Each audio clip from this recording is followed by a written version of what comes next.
Assalamu alaikum. Yau abin da zamu dan nuna a tashar shine yadda zaka ba WhatsApp ɗinka tsaro ta yadda ba kowa bane zai samu damar yin adin ɗinka cikin group, saboda yawanci za ka ga mutane yanzu sukan yi adin ɗinka cikin group wanda ba shi da wata manufa. Da ka kunna data sai ka ga sakuna kawai suna ta shigo ma na hotuna da bidiyo, nan da nan za ka ga data ka ta kare. To yadda zaka magance hakan shine yau zamu nuna shi a ciki.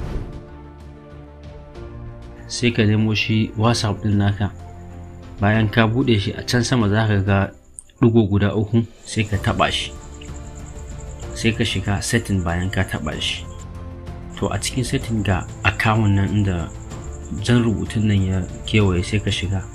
Bayan ya bude shi ka shiga privacy, sai ka yi ƙasa kaɗan a shiga cikin group. To a nan ne za ka ga rubutu an sa who can add me to group, ma'ana waye zai yi adin ɗina.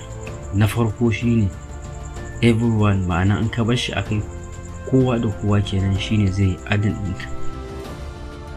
Na biyu kuwa my contacts, waɗanda ke da lambobinka kaɗai ke za su samu damar yin adin ɗinka a group.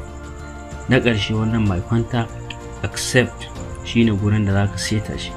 In ka taɓa ya buɗe ma wannan duk zaka ga alamun jan abu akan kowane lambobin naka.